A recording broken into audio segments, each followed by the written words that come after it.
Hello students, welcome back to my YouTube channel. आज के lecture में हम पढ़ेंगे चैप्टर नंबर 7 प्राणियों में संरचनात्मक संगठन। संरचनात्मक संगठन का मतलब है उनका शरीर किस प्रकार से बना होता है, उनकी संरचना किस प्रकार होती है। और यहाँ पे प्राणियों का मतलब है जीव जंतु, और यहाँ पे हम पढ़ने वाले हैं मेंढक। तो चलिए स्टार्ट करते हैं। आपने पिछले अध्याय में प्राणी जगत के अनेक एक कोशिकीय यानी एक कोशिकीय का एग्जाम्पल देखें तो अमीबा यानी यूनिसेलुलर, सिर्फ उसमें एक कोशिका होगी, और बहुकोशीय यानी मल्टी सेलुलर जिसमें आते हैं एनिमल और प्लांट्स, इनका अध्ययन किया। ओके। और एक कोश के प्राणियों के अंदर जीवन की समस्त जैविक क्रियाएं जैसे पाचन, श्वसन तथा जनन एक ही कोशिका द्वारा संपन्न होती है। हम बहुकोश के जीव है, तो हमारे अंदर बहुत सारी कोशिकाएं होती है जो ऊतक बनाती है। ऊतक से फिर अंग बनते हैं, अंग से अंग तंत्र बनता है। इस प्रकार से पूरा जो भी ये पाचन, श्वसन ये सब क्रियाएं संपन्न होती है। लेकिन जो एक कोश के जीव होते हैं जैसे अमीबा, उसके अंदर सिर्फ जो एक सिंगल कोशिका होगी उसके द्वारा ही सारी क्रियाएं संपन्न होंगी। इसके बाद में है कि बहुकोश के प्राणियों में समान कोशिकाओं का समूह अंतराकोशिकीय पदार्थों सहित एक विशेष कार्य करता है। इन कोशिकाओं का ऐसे समूह को ही ऊतक कहते हैं, यानी टिश्यू। बहुकोश के जीव आ गए, हम आ गए, मनुष्य भी बहुकोश के जीव होता है। इनमें कोशिकाएं मिलकर एक विशेष प्रकार का कार्य संपन्न करती है, तो ऐसे संगठन को ही ऊतक कहते हैं। इनमें अंतराकोशिकीय पदार्थ भी उपस्थित होते हैं। फिर है कि सभी जटिल प्राणियों का शरीर केवल 4 प्रकार के आधारभूत ऊतकों का बना हुआ होता है। 4 ये कौन कौन से हैं यहाँ पे? Epithelial tissue, connective tissue, muscular tissue और नर्वस टिश्यू, यानी उपकला ऊतक, संयोजी ऊतक, मस्कुलर यानी पेशी ऊतक, और नर्वस सिस्टम यानी तंत्रिका ऊतक। ये चारों जो ऊतक है यहाँ पे दिया हुआ नहीं है, लेकिन जैसे जैसे आगे आगे चैप्टर पढ़ेंगे तो उनमें इनका थोड़ा थोड़ा डिटेल दिया हुआ है। फिर है कि ये सभी ऊतक एक विशेष अनुपात तथा प्रतिरूप यानी संरचना में संगठित होकर अंगों का निर्माण करते हैं। बहुत सारे ऊतक मिलकर अंग बनाते हैं। जैसे हो गया हमारा आमाशय, स्टमक, फुफ्फुस यानी लंग्स, और हृदय यानी हार्ट, एंड वृक्क यानी किडनी। तो जब 2 या 2 से अधिक अंग अपनी भौतिक और रासायनिक पारस्परिक क्रिया से एक निश्चित कार्य को संपन्न करते हैं, और ये क्या बनाते हैं? अंग तंत्र। जैसे हो गया पाचन तंत्र, श्वसन तंत्र। पाचन तंत्र में जैसे आ गया अग्नाशय, आमाशय, ये सब इंक्लूड होते हैं। फिर आते हैं कि समस्त शरीर की जैविक रासायनिक क्रियाएं ऊतक, अंग तथा अंग तंत्र के श्रम विभाजन के द्वारा संपन्न होती है और पूरे शरीर को जीवित रखने के लिए योगदान देती है। तो ये यहाँ पे फिर से लिखा है कि कोशिका, कोशिका से ऊतक, ऊतक से अंग, और अंग से अंग तंत्र। अंग और अंग तंत्र में है कि बहुकोशिकीय प्राणियों में जैसा ही पहले की कक्षाओं में शरीर के प्रत्येक अंग एक या एक से अधिक प्रकार के ऊतकों से बना हुआ होता है। 4 टाइप के हमने पढ़े थे। तो इसमें एक एग्जाम्पल है जिसमें एक हृदय होता है हमारा, उसके अंदर चारों टाइप के ऊतक पाए जाते हैं एक ही अंग में। तो उपकला, संयोजी, पेशीय और तंत्रिकीय ऊतक, चारों टाइप के ये ऊतक है वो हृदय के अंदर पाए जाते हैं। फिर हम सीधा पढ़ेंगे यहाँ से मेंढक। मेंढक यानी फ्रॉग। तो फ्रॉग है ये उभयचर है, हमें पता है धरती पे भी रहता है, यानी जमीन पे भी रहता है, और पानी के अंदर भी रहता है, इसलिए इसे बोलते हैं उभयचर। जगत कौन से जगत में आता है? प्राणी जगत एनिमेलिया के अंदर आता है। संघ इसका है फाइलम कशेरुकी, कोर्डेटा संघ है इसका। साथ ही इसके अन्य डिटेल्स देखें तो ये यहाँ पे मैंने मेंशन करी है। फिर देखते हैं कि कशेरुकी संघ हो गया एम्फीबिया, इसका वर्ग है, इससे संबंधित होता है। भारत में जो मेंढक की प्रजाति पाई जाती है उसका नाम है राना टिग्रीना। भारत में मेंढक की प्रजाति जो पाई जाती है उसका नाम क्या है? राना टिग्रीना। फिर है इसके शरीर का ताप है वो स्थिर नहीं रहता है। टेम्परेचर इसका एक नहीं रहता है, वो बार बार बदलता रहता है। मनुष्य का जो टेम्परेचर है वो स्थिर रहता है, ज़्यादा से ज़्यादा होगा तो थोड़ा बहुत चेंज हो जाएगा, लेकिन इसका टेम्परेचर एक समान नहीं रहता है। वातावरण के अनुसार ही इसका ताप परिवर्तित हो जाता है, इसलिए इसको कहा जाता है असमतापी और अनियतापी, यानी कोल्ड ब्लडेड, या फिर इसको बोल सकते हैं पोइकिलोथर्मस। इंपॉर्टेंट है। फिर है कि ये रंग भी बदल लेते हैं अपना, तो ये शत्रुओं से बचने के लिए अपने रंग को बदल लेते हैं। इसी प्रक्रिया को कहा जाता है छद्मावरण। इंग्लिश में अभी मेरे को नाम याद नहीं है, बट ये इम्पोर्टेंट है। और इस रंग परिवर्तन की क्रिया को अनुहरण या फिर मिमिक्री कहा जाता है। आपने ये भी देखा होगा कि मेंढक शीत व ग्रीष्म ऋतु में दिखाई नहीं देते। इस टाइम पे ये कहाँ पे जाते हैं?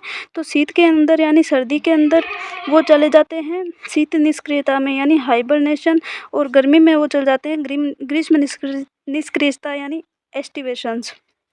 तो इस अंतराल में वो सर्दी तथा गर्मी में अपनी रक्षा करने के लिए गहरे गड्ढों जमीन के अंदर चल जाते हैं। ये है इसका सिर, ये इसकी आँखें हैं इस प्रकार से, और ये इसके आगे के पैर, ये है पीछे के पैर।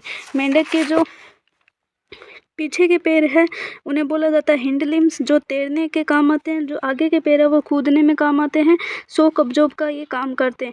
आगे वाले पैर में 4 अंगुलियां होती हैं, लेकिन पीछे वाले पैर के अंदर 5 फिंगर होती है, और इसमें बीच में से जाले बने हुए होते हैं जिससे वो तैरने में चापू की तरह काम करते हैं। इन्हें प्रोपेलेंट बोला जाता है। फिर देखते हैं इसकी बाह्य आकार की।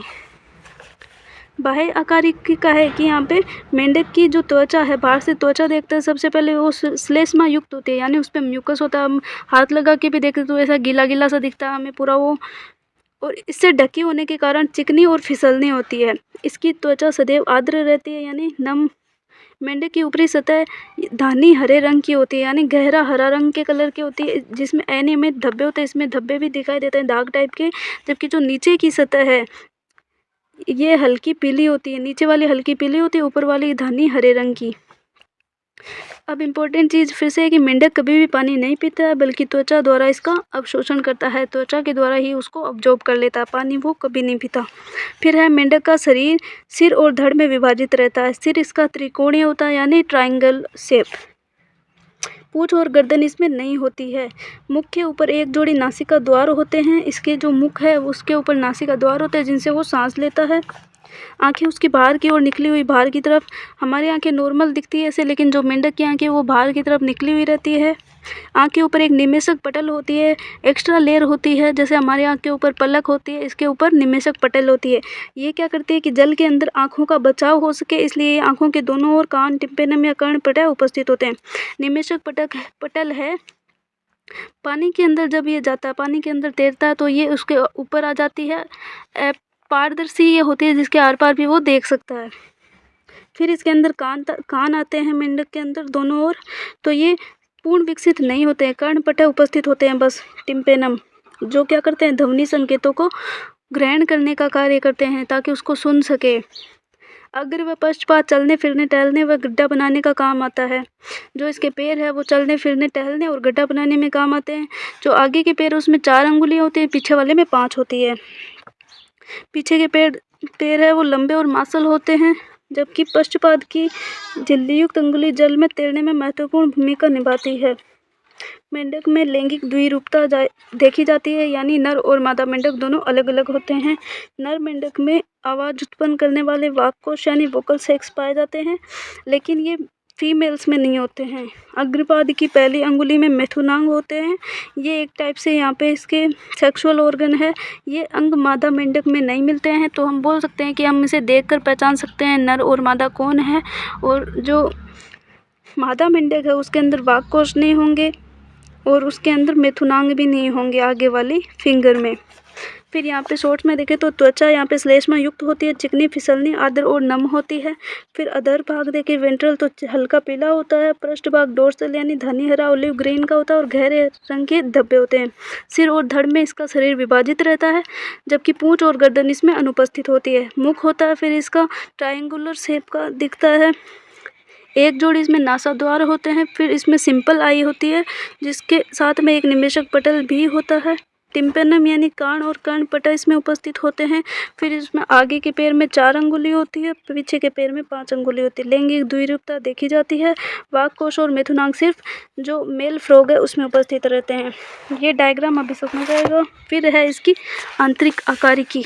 मेंढक की देह गुहा में पाचन तंत्र, श्वसन तंत्र, तंत्रिका तंत्र, संचरण तंत्र और जनन तंत्र, ये सभी पूर्ण विकसित संरचनाओं से और कार्यों से युक्त होते हैं। यानी ये सब मेंढक के अंदर वेल डेवलप होते हैं, पूरी तरह विकसित होते हैं और इनके कार्य भी पूरे सुसंगठित होते हैं। आंतरिक आकारिकी में हम यही तंत्र ही पढ़ते हैं। तो सबसे पहले हम यहाँ पे पढ़ने वाले हैं मेंढक का पाचन तंत्र। पाचन तंत्र के अंदर आता है आहार नाल और आहार ग्रंथि। आहार नाल के अंदर तो ये पूरा ऐसे आहार नाल बनी हुई होती है जिसके अंदर आता है मुख गुहिका, देन ग्रसनी, देन ग्रसिका, देन आमाशय, देन ग्रहणी, देन शुद्रांत्र, देन मलाशय, देन अवस्कर एंड देन अवस्कर द्वार। यहाँ से उसका जो भी वेस्ट है वो बाहर निकाल दिया जाता है।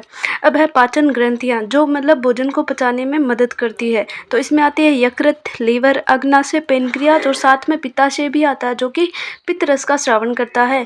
अग्नाशय यहाँ पे अग्नाशय रस का स्रावन करता है। तो आगे देखते हैं। मेंढक मांसाहारी होता है। मेंढक क्या करता है, जो कीड़े मकोड़े उन सबको खाता है, तो ये मांसाहारी है, अतः इसकी आहार नाल लंबाई में छोटी होती है। देखो बच्चों, जो प्राणी मांसाहारी होते हैं उनकी आहार नाल सबसे छोटी होगी। जो हम भेड़ बकरियां जब ये सब देखते हैं उनकी आहार नाल सबसे मोटी और लंबाई में भी बहुत ज़्यादा होती है, क्योंकि वो शाकाहारी है। उनके जो भोजन वगैरह उसको पचाने में ज़्यादा टाइम लगता है, इसलिए उनकी आहार नाल भी लंबी होती है। अब मनुष्य की बात करें तो मनुष्य तो यहाँ पे शाकाहारी सर्वाहारी है, मतलब मांसाहारी भी है और मतलब शाकाहारी भी है, दोनों टाइप का है। तो उसकी आहार नाल मीडियम होती है। तो मेंढक की आहार नाल यहाँ में हमने देख ली कि छोटी होती है। इसका मुख गुहिका में खुलता है, जो ग्रसनी से होते हुए ग्रसिका तक जाती है। ये मुख है, मुख गुहिका में खुलता, फिर ग्रसनी से ग्रसिका में जाती है। Mouth, oral cavity, then pharynx, then oesophagus. ग्रसिका क्या है? ग्रसिका एक छोटी नली है जो आमाशय के अंदर खुलती है। ग्रसिका एक नली है छोटी जो आमाशय में खुलती है, आगे स्टमक में। आमाशय आगे चलकर आंत्र मलाशय और अंत में अवस्कर द्वारा बाहर खुलता है। जो आमाशय है वो आगे चल के इस प्रकार से, ये यहाँ पे पूरा मेंशन नहीं है, लेकिन लास्ट में ये अवस्कर और अवस्कर द्वारा बाहर की तरफ खुलता है। फिर ये यहाँ पे लाइन ऐसे रिपीट हो गई तो इसको आप कट कर लो। अब है यहाँ पे यकृत। यकृत है वो पित्त रस स्रावित करता है, जो पित्ताशय में एकत्रित रहता है। मैंने यहाँ पे थोड़ा गलत बता दिया था। मैंने यहाँ पे बताया था कि पित्ताशय पित्त रस का स्रावित करता है। मैं ऐसा बोलना चाहती थी कि पित्ताशय है जो पित्त रस को एकत्रित करके रखता है। स्रावित कौन करता है? लीवर। अग्नाशय है वो अग्नाशय रस का श्रवण करता है, और अग्नाशय रस के अंदर पाचक एंजाइम होते हैं। यहाँ पे शॉर्ट में देख लो, पित्ताशय पित्त रस है वो, उसमें एंजाइम नहीं होते, वो वसा का पाचन करता है। लेकिन जो अग्नाशय होता है, जिसको पेनक्रियाटिक जूस बोलते हैं, अग्नाशय द्वारा स्रावित होता है, और इसमें कार्बोहाइड्रेट, प्रोटीन, वसा, ये सब इनके लिए पाचक एंजाइम होते हैं। इसमें एंजाइम भी पाए जाते हैं। मेंढक के अंदर एक जीभ होती है, वो कैसी होती है? वो होती है द्विपालित जीभ। इस प्रकार से वो वापस आके, जैसे ये जीभ है उसकी, कीड़े मकोड़े इसको देखेंगे तो ऐसे वो पूरा अंदर ले लेगा, खा जाएगा उसको। तो मेंढक अपने द्विपाली जीभ से ही भोजन का शिकार पकड़ता है। इसके भोजन का पाचन आमाशय की दीवारों द्वारा स्रवित हाइड्रोक्लोरिक अम्ल तथा पाचक रसों द्वारा होता है। आमाशय के अंदर इसकी दीवारें होती है आमाशय की, उसके अंदर HCl होता है। हमारे अंदर भी ऐसा ही होता है, जैसे पाचक रस होते हैं उनके द्वारा ये भोजन का पाचन होता है। फिर अर्धपाचित भोजन है वो कायम कहलाता है। आमाशय के आगे जो भोजन होगा, आमाशय ने जितना पाचन कर दिया, आधा पाचन कर दिया उसका, तो उस भोजन को हम बाद में बोलेंगे कायम। इम्पोर्टेंट है। जो आमाशय से ग्रहणी में जाता है, आमाशय से हमने यहाँ पे पढ़ा था, आमाशय के बाद में जाता है ग्रहणी यानी ड्यूडेनम। ग्रहणी पित्ताशय से पित्त और अग्नाशय से अग्नाशय रस मूल पित्त वाहिनी द्वारा प्राप्त करती है। जो ग्रहणी है यहाँ पे जो क्या था, पित्ताशय से पित्त रस और अग्नाशय से अग्नाशय रस दोनों प्राप्त करती है। किसके द्वारा? मूल पित्त वाहिनी यानी कॉमन पेनक्रियाटिक डक्ट के द्वारा। पित्त रस वसा तथा अग्नाशय रस कार्बोहाइड्रेट तथा प्रोटीन का पाचन करता है। पित्त रस किसका पाचन करता है? वसा का यानी लिपिड, तथा अग्नाशय रस है वो कार्बोहाइड्रेट, प्रोटीन और साथ में हमने पढ़ा था वसा, ये तीनों का ही पाचन करता है। लेकिन NCERT के हिसाब से हमें देखें तो यहाँ पे कार्बोहाइड्रेट और प्रोटीन याद रखना अग्नाशय रस के लिए। अब है पाचन की अंतिम प्रक्रिया आंत में होती है। आंत होती है लास्ट में, इसके अंदर शुद्रांत्र और वृहदांत्र नहीं होती, इसके अंदर शुद्रांत्र ही होती है। तो उसके अंदर उसके आंत की अंतिम प्रक्रिया होती है। वहाँ पे क्या होते हैं? वहाँ पे सूक्ष्मांकुर और अंकुर यानी विलाई और माइक्रोविलाई होते हैं, जो क्या करती है? अवशोषण का कार्य करते हैं आंत के अंदर। अब जो अपाचित भोजन है वो अवस्कर द्वार से बाहर निष्कासित कर दिया जाता है। अब जितना भी वेस्ट बचा है वो अवस्कर द्वार के अंदर जाएगा। यहाँ से आगे मलाशय, अवस्कर, देन अवस्कर द्वार क्लोकल ओपनिंग के द्वारा बाहर उत्सर्जित कर दिया जाता है या फिर बाहर निष्कासित कर दिया जाता है। इसमें इंपॉर्टेंट याद रखने वाली पॉइंट ये है कि इसमें द्विपालित जीभ होती है, बाइलोब्ड टंग होती है जिससे वो शिकार पकड़ता है। अर्धपाचित भोजन को काइम कहते हैं। पित्त रस है वो, उसको बाइल जूस कहते हैं, जो कि यकृत द्वारा सिक्रेट होता है। इसमें एंजाइम नहीं होते हैं, लेकिन ये वसा का पाचन करता है। फिर होता है अग्नाशय रस, जिसको पेनक्रियाटिक जूस बोला जाता है। अग्नाशय रस है वो अग्नाशय के द्वारा सिक्रेट होता है यानी पेनक्रियाज के थ्रू। इसमें कार्बोहाइड्रेट, प्रोटीन और वसा के पाचन करने वाले एंजाइम होते हैं। फिर हम पढ़ेंगे मेंढक के अंदर श्वसन तंत्र। तो श्वसन कैसे करता है, हम देखते हैं कि मेंढक ऐसे सांस लेता दिखता है, उसके गले में ऐसा बड़ा बड़ा दिखता है, लेकिन वो वहाँ से श्वसन नहीं करता, वो उसके वोकल कॉर्ड होते हैं, वहाँ से वो मेंढक आवाज़ निकालता है, और ये सिर्फ होता है नर मेंढक में। पहले ही हमने पढ़ा था इसमें कि नर मेंढक के अंदर वोकल सेक या फिर वोकल कॉर्ड पाए जाते हैं, वाक कोष जिसे बोला जाता है। फिर ये सांस लेता कैसे है, तो मेंढक का जो लार्वा होता है यानी टेडपोल जिसे बोला जाता है, वो पानी में रहता है, तो वो तो क्लोम उसके जिसे को बोला जाता है गिल, तो क्लोम के द्वारा श्वसन करता है। लेकिन जो वयस्क हो गया वो कैसे श्वसन करेगा, तो शॉर्ट में देखते हैं पहले कि अगर जल के अंदर रहेगा और गड्ढों के अंदर रहेगा तो वो अपनी आर्द्र त्वचा, नम होती है उसकी त्वचा, क्योंकि उस पर श्लेष्मा ग्रंथियाँ पाई जाती है म्यूकस की, तो आर्द्र त्वचा द्वारा श्वसन करेगा जल और गड्ढों में। लेकिन थल पर यानी जमीन पे वो कैसे श्वसन करेगा, यहाँ पे वो 3 चीज़ों से श्वसन करता है। पहले तो आर्द्र त्वचा यानी त्वचीय श्वसन कर लिया, फिर फेफड़ों से भी करेगा, मेंढक के अंदर गुलाबी रंग के फेफड़े पाए जाते हैं, हमने पहले पढ़ा था डायग्राम के थ्रू, इसमें देख लो यहाँ पे ये फेफड़े हैं दोनों, जिससे वो त्वचीय श्वसन करता है। फिर फेफड़ों से पल्मोनरी रेस्पिरेशन करता है, और मुख ग्रसनी गुहा द्वारा वो करता है बक्कोफेरेंजियल कैविटी, यानी उसके अंदर मुख भी तो होता है, नासाद्वार भी होते हैं, तो उनके द्वारा जो श्वसन करेगा वो पूरी कैविटी है उसकी बक्कोफेरेंजियल कैविटी के द्वारा भी श्वसन करता है थल पर।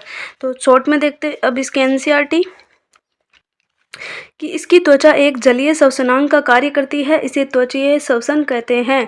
त्वचा के द्वारा जब श्वसन करेगा जल के अंदर तो इसे त्वचीय श्वसन कहते हैं। बाहर भी वो त्वचा के द्वारा श्वसन कर सकता है। और कैसा होता है कि विसरण द्वारा पानी में घुली हुई ऑक्सीजन का विनिमय होता है। विसरण विधि के द्वारा ऑक्सीजन जो पानी में घुली रहती है वो उसका त्वचा द्वारा अब्जॉर्ब कर ली जाती है। जल के बाहर त्वचा, मुख कुआ और फेफड़े वायवीय श्वसन अंगों का कार्य करते हैं। अब जल के बाहर यानी थल के ऊपर वो कैसे श्वसन करेगा, त्वचा के द्वारा, मुख कुआ यानी बक्कोफेरेंजियल कैविटी, और फेफड़े यानी लंग्स के द्वारा वो श्वसन करेगा। ये सब इसके वायवीय श्वसन अंग है। फेफड़ों के द्वारा श्वसन होगा तो उसे फुफ्फुसीय श्वसन कहते हैं। त्वचीय श्वसन देन फुफ्फुसीय श्वसन। त्वचीय श्वसन त्वचा के द्वारा, उसकी आर्द्र त्वचा के द्वारा, और फुफ्फुसीय श्वसन होगा फेफड़ों के द्वारा। अब इसके फेफड़े कैसे होते हैं, एक लंबे अंडाकार गुलाबी रंग की थैलीनुमा संरचनाएं होती है जो देह गुहा के वक्षीय भाग में पाई जाती है। ये इसकी देह गुहा है। इसके अंदर वक्षीय यानी थोरेक्स वाले पार्ट में ये ऐसे लंबे अंडाकार गुलाबी रंग के फेफड़े यहाँ पे पाए जाते हैं। यहाँ पे लंबे अंडाकार और गुलाबी रंग के फेफड़े होते हैं। अब है कि वायु नासा छिद्रों से होकर मुख गुहा तथा फेफड़ों में पहुंचती है। वो नाक से सांस लेगा, अपने नाक से सांस लेगा, फिर नासा छिद्र से मुख गुहा, उसके मुख गुहा में जाएगी, फिर फेफड़ों में पहुंचेगी वायु। इस प्रकार से होता है। फिर है कि ग्रीष्म निष्क्रियता और शीत निष्क्रियता के दौरान मेंढक त्वचा से ही श्वसन करते हैं। जब वो जमीन के अंदर चले जाते हैं गहरे गड्ढों में, तब वो श्वसन कैसे करेंगे, तो तब भी वो श्वसन त्वचा से ही करते हैं। तो मेंढक का श्वसन तंत्र हो गया। अब हम पढ़ेंगे परिसंचरण तंत्र। तो मेंढक के परिसंचरण तंत्र में क्या होता है कि ये सुविकसित बंद प्रकार का होता है, यानी मेंढक का जो परिसंचरण तंत्र है वो बंद प्रकार का होता है।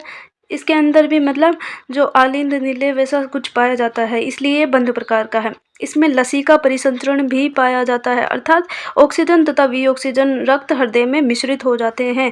इसमें जो ऑक्सीजनित रक्त है, ऑक्सीजनेटेड और डीऑक्सीजनेटेड ब्लड है, वो साथ में मिक्स हो जाते हैं। जैसे यहाँ से ब्लड आएगा तो ये डीऑक्सीजनेटेड है, फिर यहाँ से वापस आएगा तो ये ऑक्सीजनेटेड है। इनके बीच में कोई दीवार ही नहीं है, तो मिक्स तो होगा। तो रुधिर परिसंचरण तंत्र है, इसके अंदर हृदय रक्त वाहिकाओं और रुधिर से मिलकर बनता है। रुधिर परिसंचरण तंत्र है तो हृदय हो गया, रक्त वाहिकाएं हो गई, और साथ में रुधिर हो गया यानी ब्लड हो गया, तो इसे हम बोलेंगे रुधिर परिसंचरण तंत्र। फिर लसिका तंत्र में क्या होगा, लसिका नलिकाओं और लसिका ग्रंथियों से लसिका तंत्र मिलकर बना होता है। अब इसमें हृदय कैसा होता है, हृदय होता है इसमें त्रिकोष्ठीय, 3 ही कोष्ठ होते हैं इसमें, यानी 2 हो गए इसमें आलिंद और एक बड़ा सा इसमें होगा नीले। सिर्फ 3 ही कोष्ठ होते हैं, और ये मांसल संरचना पूरी मसल से बनी हुई होती है, और जो कि देह गुहा के ऊपरी भाग में स्थित होती है। मेंढक की जो देह गुहा पड़ी थी उसके ऊपरी भाग में स्थित होता है हृदय। यह पतली पारदर्शी झिल्ली यानी जिससे आर पार देखा जा सकता है। हृदय आवरण पेरिकार्डियम द्वारा ढका रहता है। जो यहाँ पे पेरिकार्डियम है, हृदय के चारों ओर एक झिल्ली पाई जाती है पेरिकार्डियम, जिसे बोला जाता है, हमारे अंदर भी पेरिकार्डियम होती है, इसके द्वारा ये ढका हुआ रहता है। अब है कि एक त्रिकोष्ठीय संरचना जिसे सिरा कोटर साइनस विनोसस कहते हैं। ये यहाँ पे त्रिकोष्ठीय संरचना है जिसे सिरा कोटर या फिर साइनस विनोसस कहते हैं। हृदय के दाहिनी आलिंद से ये जुड़ा रहता है। फिर है कि तथा महाशिराओं से रक्त प्राप्त करता है। यहाँ से जो महाशिरा आ रही है, ऊपर वाली और नीचे वाली दोनों, इनसे रक्त प्राप्त करता है। ये डीऑक्सीजनेटेड ब्लड है। यहाँ पे हृदय की अधर सतह पर दाएं, इसमें दो स्ट्रक्चर स्पेशल है। एक है सिरा कोटर साइनस विनोसस और दूसरी है धमनी शंकु, जिसे कोनस आर्टरीसस कहा जाता है। तो जो धमनी शंकु है, ये क्या कहाँ पे होती है? सिरा कोटर हमने पढ़ लिया। धमनी शंकु कहाँ पे? ये हृदय की अधर सतह पर, अधर सतह पर दाएं आलिंद के ऊपर एक थैलीनुमा रचना धमनी शंकु होता है। दाएं आलिंद के ऊपर ये धमनीनुमा शंकु रूपी संरचना है, इसे कहा जाता है धमनी शंकु, जिसमें नीले वेंट्रिकल खुलता है। इसके अंदर जो नीले है वेंट्रिकल है, ये नीचे वाले, ये इसके अंदर खुल रहे हैं। फिर है कि हृदय से रक्त धमनियों द्वारा शरीर के सभी भागों में भेजा जाता है, इसे धमनी तंत्र कहते हैं। हृदय से रक्त है वो धमनी के द्वारा पंप करेगा, यहाँ से पूरी बॉडी में जा रहा है, यहाँ पे धमनी है, तो इसे हम कहेंगे धमनी तंत्र। फिर है कि सिराएं विभिन्न भागों से रक्त को एकत्रित करके हृदय में पहुंचाती है और इसे हम कहेंगे सिरा तंत्र। सिराएं लेके आ रही है तो उसे बोलेंगे सिरा तंत्र। हृदय से रक्त धमनियों द्वारा पूरी बॉडी में जा रहा है तो उसे हम बोलेंगे धमनी तंत्र। एक बार ये डायग्राम अच्छे से माइंड में छाप लो। तो सिरा तंत्र होगा। फिर है कि मेंढक में विशेष संयोजी सिराएं होती हैं, यकृत तथा आंतों के मध्य, वृक्क तथा शरीर के निचले भागों के मध्य पाई जाती है। विशेष संयोजी सिराएं जो जोड़ने का काम करती है, सिरा से सिरा को रक्त भेजती है। तो कहाँ कहाँ पे होती है? यकृत और आंत के मध्य तथा वृक्क तथा शरीर के निचले भागों के मध्य पाई जाती है। जो यकृत तथा आंतों के मध्य होगी उसे बोलेंगे यकृत निवाहिका तंत्र, और वृक्क तथा निचले शरीर के भागों के मध्य होगी तो उसे बोलेंगे वृक्कीय निवाहिका तंत्र। तो इस प्रकार से होती है। हृदय के बाद में एक अंग से दूसरे अंग को अगर सप्लाई कर रही है सिरा, तो उसे हम बोलेंगे निवाहिका सिरा या फिर पोर्टल वेन। ये यहाँ से सिरा जा रही है, यहाँ से धमनी आ रही है, तो ये इस अंग को तो धमनी ने सप्लाई कर दिया, लेकिन ये अंग है, यहाँ से दूसरी सिरा जुड़ी हुई है जो दूसरे अंग को सप्लाई कर रही है, तो उसे बोले जाते हैं निवाहिका सिरा। इसे पोर्टल सिस्टम कहते हैं। मनुष्य के अंदर भी ये पोर्टल सिस्टम पाया जाता है। रक्त प्लाज्मा तथा रक्त कणिकाओं से मिलकर बना होता। अब इनका रक्त देखते हैं। तो रक्त के अंदर होता है प्लाज्मा और रक्त कणिकाएं, यानी ब्लड सेल्स। तो ब्लड सेल्स और प्लाज्मा से मिलकर ब्लड बना होता है। फिर इसमें ब्लड सेल के अंदर आती है आरबीसी, डब्ल्यूबीसी और प्लेटलेट्स, और प्लाज्मा के अंदर 90 से 92% जल होता है और साथ में प्लाज्मा प्रोटीन्स होती है। अब इनकी आरबीसी स्पेशल है, हमारे से थोड़ी अलग है कि इनकी आरबीसी है उभयतल आकार की होती है, बाई कॉन्वेक्स होती है, और इसमें केंद्रक भी प्रेजेंट होता है, यानी न्यूक्लिएटेड होती है। मनुष्य की परिपक्व आरबीसी में केंद्रक उपस्थित नहीं होता है। रक्त कणिकाओं से मिलकर बना होता है। रक्त कणिकाएं कौन कौन सी? आरबीसी, डब्ल्यूबीसी और प्लेटलेट्स, यानी पट्टिकणु, लाल रुधिर कणिकाएं और श्वेत रुधिर कणिकाएं। लाल रुधिर कणिकाओं में लाल रंग का श्वसन हीमोग्लोबिन श्वसन वर्णक है, रंग का श्वसन रंजक हीमोग्लोबिन पाया जाता है। तो आरबीसी में हीमोग्लोबिन होता है, हमारे अंदर भी हीमोग्लोबिन होता है। इन कणिकाओं में केंद्रक पाया जाता है। ये यहाँ पे अपवाद है कि हमारे अंदर केंद्रक नहीं होता है, लेकिन ये मेंढक के जो आरबीसी है उसमें केंद्रक पाया जाता है। अब है लसिका रुधिर से भिन्न होता है, क्योंकि इसमें कुछ प्रोटीन और लाल रुधिर कणिकाएं अनुपस्थित होते हैं। लसिका रुधिर से अलग क्यों है? क्योंकि इसमें कुछ प्रोटीन और लाल रुधिर यानी आरबीसी है वो अनुपस्थित होती है। तो मेंढक के अंदर लसिका तंत्र और रुधिर तंत्र दोनों पड़ा था। परिसंचरण के दौरान रक्त है वो पोषक गैसों व जल को नियत स्थानों तक ले जाता है। परिसंचरण के दौरान रक्त के थ्रू जो गैसें और जल है वो नियत स्थानों यानी बॉडी में वो पूरा इनका सर्कुलेशन होता है। और यहाँ पे रुधिर है परिसंचरण मासल हृदय की पंपन क्रिया द्वारा होती है। हमारा हृदय भी मायोजेनिक होता है, मसल्स के द्वारा इसे पंप करने से रेगुलेट होता है, और इसके अंदर भी ये मायोजेनिक पंपन क्रिया द्वारा होता है। मासल हृदय यानी उसकी मांसपेशियों के द्वारा पंपन होता है, उसके द्वारा ही हृदय रेगुलेट होता है। तो ये समझ आ गया परिसंचरण तंत्र। फिर हम पढ़ेंगे मेंढक के अंदर जो उत्सर्जन तंत्र है, कैसे उसका अपशिष्ट पदार्थ है उनका रेगुलेशन होता है। तो नाइट्रोजन अपशिष्ट को शरीर से बाहर निकालने के लिए मेंढक में पूर्ण विकसित उत्सर्जित तंत्र होता है। देखो मेंढक कितना यहाँ पे अच्छे से बना हुआ है कि उसके अंदर सारे तंत्र पूर्ण डेवलप है अभी तक जो भी पढ़े हैं। फिर है कि उत्सर्जी अंग में मुख्यतः क्या होता है, एक जोड़ी वृक्क, मूत्रवाहिनी, अवस्कर द्वार तथा मूत्राशय होते हैं। एक जोड़ी वृक्क, मूत्रवाहिनी, अवस्कर और देन मूत्राशय, ये सब इसमें एक्सक्रीटरी सिस्टम में इंक्लूड होते हैं। और मेंढक जो है यहाँ पे वयस्क होता है वह यूरियोटेलिक होता है, यानी यूरिया उत्सर्जी प्राणी होता है। लार्वा के अंदर अमोनिया का उत्सर्जन होता है। यहाँ पे अपवाद याद रखना है लार्वा वाला। तो ये इसके अंग है। फिर है कि ये गहरे लाल रंग के सेम के आकार के होते हैं और देह गुहा में थोड़ा सा पीछे की ओर कशेरुक दंड के दोनों ओर, बीच में कशेरुक दंड होता है और उसके दोनों साइड में जो इसके वृक्क है वो उपस्थित होते हैं। 2 वृक्क होते हैं। प्रत्येक वृक्क कई संरचनात्मक और क्रियात्मक इकाइयों, मूत्रजनन नलिकाओं या वृक्काणुओं का बना होता है। यहाँ पे हमारे अंदर होता है नेफ्रॉन, इनके अंदर है मूत्रजनन नलिकाएं या फिर वृक्कक। नर मेंढक में मूत्र नलिका वृक्क से मूत्रजनन नलिका के रूप में बाहर आती है। मूत्रवाहिनी अवस्कर द्वार में खुलती है। यहाँ पे मूत्रवाहिनी है वो अवस्कर द्वार में खुल रही है, यहाँ से अवस्कर से बाद में अवस्कर द्वार, और यहाँ से तो शुक्राणु बाहर निकाल रहा था वो, और इसी के थ्रू वो अपना जो यूरिन है वो भी एक्सक्रीट करेगा नर के अंदर। मादा मेंढक में मूत्रवाहिनी और अंडवाहिनी अवस्कर द्वार में अलग अलग खुलती है।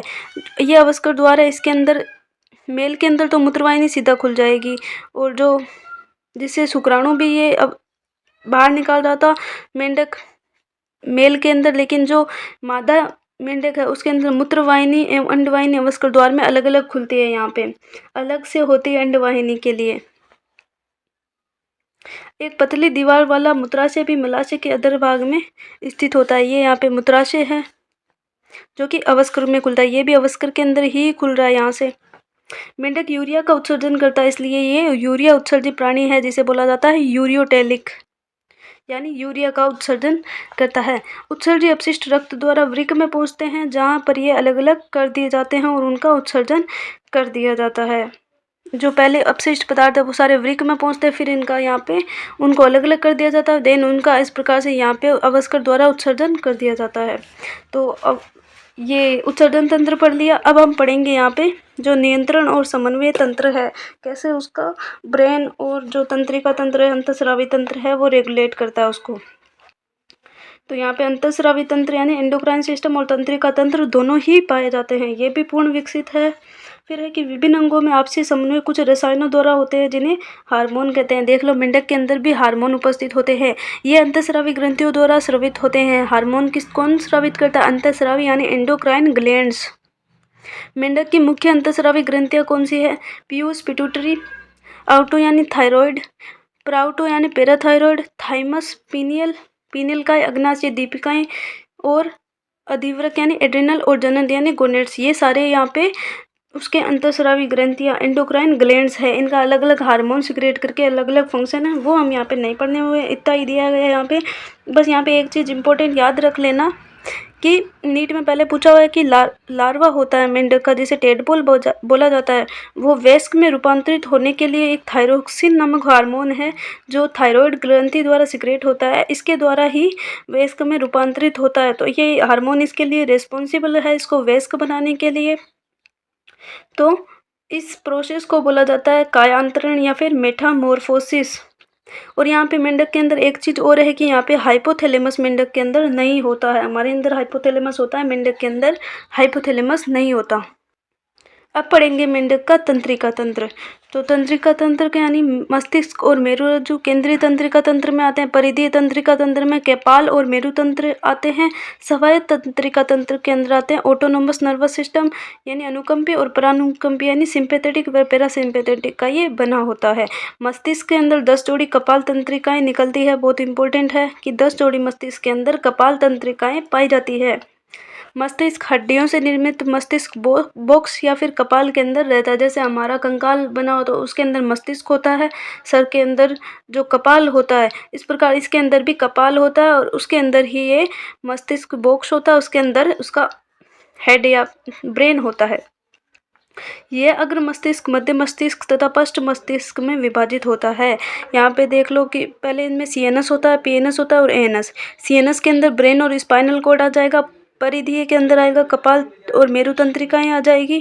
जो कपाल तंत्रिकाएँ हैं वो 10 जोड़ी होते हैं, मेरु तंत्रिकाएँ भी 10 जोड़ी होती है। स्वायत्त तंत्रिका तंत्र में देखें तो यहाँ पे सिंपैथेटिक नर्वस सिस्टम और पैरासिम्पैथेटिक नर्वस सिस्टम होता है। फिर इनके अंदर कुछ स्पेशल संरचनाएँ भी पाई जाती है। तो अग्र मस्तिष्क, मध्य मस्तिष्क और पश्च मस्तिष्क में विभाजित होता है। 3 प्रकार का हो गया। अग्र मस्तिष्क के अंदर घ्राणपालियाँ होती है 1 जोड़ी, युग्मित प्रमस्तिष्क गोलार्ध होता है तथा केवल एक ही अग्र मस्तिष्क पश्च। अग्र मस्तिष्क जो पश्च है वो सिर्फ एक होता है। मध्य मस्तिष्क 1 जोड़ा दृक्पालियों से बना होता है। मध्य मस्तिष्क के अंदर दृक्पालियाँ पाई जाती है, वो भी 1 जोड़ी। पश्चिम मस्तिष्क है वो अनुमस्तिष्क एवं मेडुला ओब्लांगेटा का बना होता है। मेडुला ओब्लांगेटा जो महारंध्र होता है उसे निकलकर मेरुदंड मस्तिष्क मेरुरज्जु से जुड़ा होता है। मेडुला ओब्लांगेटा के बाद में एक महारंध्र होगा, बड़ा सा रंध्र है, यहाँ पे ओपनिंग है जहाँ से मेरुदंड निकलता है और वहाँ पे मेरुरज्जु से वो जुड़ा होता है। तो ये हो गया इसका तंत्रिका तंत्र। मेंढक के अंदर होते हैं भिन्न भिन्न प्रकार के संवेदी अंग पाए जाते हैं, यानी सेंसरी ऑर्गन। ये कौन कौन से हैं? तो स्पर्शक अंग होते हैं जिनको संवेदी पीपल बोला जाता है। स्वाद के लिए स्वाद अंग होते हैं जिन्हें स्वाद कलिकाएं भी बोला जाता है। गंध के लिए नासिका उपकला होती है यानी नासाद्वार।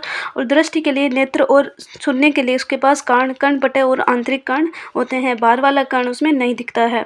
तो ये सारे तो सिर्फ ऐसे तंत्रिकाओं के कुछ गुच्छे होते हैं, लेकिन इसमें से जो नेत्र है और जो कान है वही सिर्फ पूर्ण विकसित होते हैं। तो इन सब में आंखें तथा आंतरिक कर्ण सुविकसित होते हैं और बचे हुए दूसरे संवेदी अंग केवल तंत्रिका सिरों पर कोशिकाओं के गुच्छे होते हैं।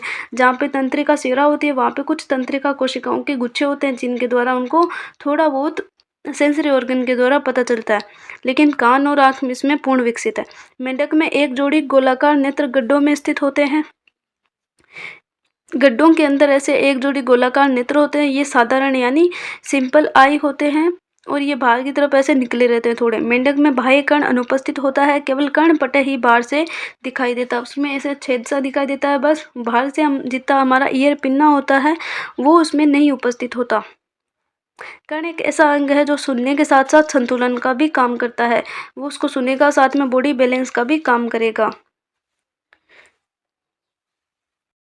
सेंसरी ऑर्गन हमने पढ़ लिया है। अब हम पढ़ेंगे मेंढक में मादा व नर जनन तंत्र। तो नर और मादा जनन तंत्र ये भी दोनों पूर्ण सुव्यवस्थित होते हैं। सुव्यवस्थित का मतलब है ये वेल डेवलप होते हैं। नर जननांग, नर मेंढक की बात कर रहे हैं। नर जननांग 1 जोड़ी पीले अंडाकार वृषण होते हैं। याद रखना है कि पीले होते हैं, 1 जोड़ी होते हैं यानी नंबर में 2 होते हैं, अंडाकार, एग लाइक स्ट्रक्चर, और ये वृषण होते हैं जो कि वृक्क के ऊपरी भाग से पेरिटोनियम के दोहरी विलय यानी डबल लेयर की मेजोरकियम नामक झिल्ली होती है उससे चिपके रहते हैं। ये यहाँ पे वृक्क है, दोनों किडनी है, इसके ऊपर मेजोरकियम नामक झिल्ली के द्वारा ये यहाँ पे वृषण है ये चिपके रहते हैं और ये डबल लेयर की झिल्ली होती है। इसमें शुक्र वाहिकाएँ होती हैं जो संख्या में 10 से 12 होती है, जो वृषण से निकलने के बाद अपनी ओर के वृक्क में धस जाती है। 10 से 12 यहाँ पे इसके अंदर शुक्र वाहिकाएँ होती हैं। वृषण से निकलने के बाद में ये वृक्क के अंदर यहाँ पे इधर की साइड में से धंस रही है, इधर से वृक्क में ये विडर नाल में खुलती है। फिर आगे यहाँ पे वृक्क होता है, इसके अंदर विडर नाल है, इसके अंदर ये जो शुक्र वाहिकाएँ हैं 10 से 12 पड़ी थी वो इसके अंदर खुलती है, जो अंत में मूत्रवाहिनी में खुलती है। विडर नाल फिर आती है मूत्रवाहिनी, जिसे यहाँ पे मूत्रवाहिनी भी बोल सकते हैं। अगर दोनों का मिला ले तो जनन मूत्रवाहिनी, क्योंकि इसी के द्वारा शुक्राणु भी आते हैं। अब मूत्रवाहिनी मूत्र जनन वाहिनी कहलाती है क्योंकि इसमें जो वृक्क के बाहर आकर अवस्कर में खुलती है। ये वृक्क के बाहर आ गई और यहाँ पे ये अवस्कर है, इसके अंदर खुल रही है। कौन? जनन मूत्र वाहिनी या फिर मूत्र जनन वाहिनी, क्योंकि इसके अंदर शुक्राणु भी है और यूरिन भी है। अवस्कर एक छोटा सा मध्य कक्ष होता है जो कि उत्सर्जित पदार्थ मूत्र तथा शुक्राणुओं को बाहर भेजने का कार्य करता है। अवस्कर हमने उत्सर्जन तंत्र में भी पढ़ा था इसके कि वहाँ पे मूत्र बाहर निकाल रहा था और उत्सर्जित पदार्थ भी बाहर निकाल रहा था। अब यहाँ से ही शुक्राणुओं को भी बाहर निकाल रहा है। तो ये यहाँ पे 3 चीज़ों को बाहर निकालने का कार्य करता है। एक छोटा सा मध्य कक्ष ये होता है। ये रहा यहाँ पे अवस्कर और ये यहाँ पे अवस्कर द्वार, इससे यहाँ से मूत्रा से जुड़ा, जहाँ से मूत्र निकाल देगा। और इधर यहाँ से जो वृक्क है इससे जो मूत्र आएगा पहले इसमें जाएगा, फिर अवस्कर द्वार के द्वारा बाहर, और यहाँ से इसमें आएगा जो अपशिष्ट पदार्थ है वो यहाँ से बाहर निकल जाएंगे। साथ ही इसमें यहाँ पे जो शुक्राणु आएंगे यहाँ से बन के वृषण से, फिर यहाँ पे जनन मूत्र वाहिनी के थ्रू यहाँ से शुक्राणु भी बाहर निकाल दिए जाएंगे। फिर आता है फीमेल फ्रॉग, यानी मादा के अंदर वृक्क के पास एक जोड़ी अंडा से उपस्थित होते हैं। यहाँ पे हमने पढ़ा था कि उसके अंदर वृषण थे, लेकिन यहाँ पे ये एक जोड़ी अंडा से हैं दोनों, लेकिन इनका वृक्क से कोई क्रियात्मक संबंध नहीं है। पहले वाले में पढ़ा था कि जो किडनी थी, वृक्क थे, उनके जो वृषण थे उसके ऊपर एकदम चिपके हुए थे दोहरी झिल्ली से, जिसको बोला था मेजोर्कियम। लेकिन यहाँ पे इनका कोई क्रियात्मक संबंध नहीं है, ये वृक्क से कोई अपना ऐसे रिलेटेड काम नहीं दर्शाते, ये अपना अलग काम करते हैं। एक जोड़ी अंडवाहिनियाँ अवस्कर में आकर खुलती है। यहाँ पे जो अंडवाहिनियाँ आई ये दोनों, ये मूत्रवाहिनियाँ, यहाँ से जो अंडवाहिनियाँ निकली है ये अवस्कर के अंदर खुलती है। कितनी? एक जोड़ी, यानी नंबर में 2। फिर है कि एक परिपक्व मादा एक बार में 2500 से 3000 अंडे दे सकती है। वेरी वेरी इंपॉर्टेंट कि एक बार में जो मादा मेंढक है वो कितने अंडे देती है? तो 2500 से 3000। इसमें बाह्य निषेचन होता है जो कि पानी में होता है। इसमें निषेचन बाह्य होता है, ये पानी में जाके निषेचन करते हैं। हम देखते हैं ज़्यादातर जो मेंढक के बच्चे पानी में तैरते रहते हैं, बिल्कुल, जिसको टेडपोल बोला जाता है। तो मेल के अंदर वृक्क से कोई क्रियात्मक रूप से जुड़े रहते हैं, लेकिन फीमेल के अंदर ऐसा कोई भी नहीं है, कार्यात्मक रूप से वो वृक्क से नहीं जुड़े होते हैं। मेंढक में बाह्य निषेचन होता है जो कि जल में होता है। इस प्रकार से यहाँ से अंडाणु आया, यहाँ से शुक्राणु, ये दोनों मिलकर के निषेचन करेंगे, तो बाह्य निषेचन हो गया। फिर भ्रूण है वो परिवर्धन लार्वा के माध्यम से होता है। लार्वा इसका टेडपोल कहलाता है। भ्रूण में इसका परिवर्धन होगा, बाद में लार्वा जो बनेगा उसको कहा जाता है टेडपोल। मेंढक के लार्वा को टेडपोल कहा जाता है। फिर इसका आर्थिक महत्व क्या होता है? ये कीटों को खाता है और इस तरह फसलों की रक्षा करता है, 1 नंबर। फिर 2 नंबर के मेंढक वातावरण संतुलन बनाए रखते हैं, क्योंकि ये पारिस्थितिकी तंत्र की एक महत्वपूर्ण भोजन श्रृंखला की कड़ी है, यानी आगे से आगे मतलब पारिस्थितिकी तंत्र को बनाए रखते हैं। भोजन श्रृंखला की कड़ी है, क्योंकि मेंढक को सांप खा जाता है, मेंढक का बहुत सारे कीटों को खा जाता है। इस प्रकार से कुछ देशों में जो इनके पीछे वाले पैर होते हैं, मासल होते हैं, मसल से बने हुए होते हैं, वो मनुष्य द्वारा भोजन के रूप में इस्तेमाल किए जाते हैं। जैसे हमें पता है चाइना में ऐसा होता है। तो यहाँ पे ये आप दोनों डायग्राम देख लो, ये है नर मेंढक का नर जनन तंत्र, ये है मादा जनन तंत्र मेंढक का। तो ओके, बाय, मिलते हैं नेक्स्ट लेक्चर में।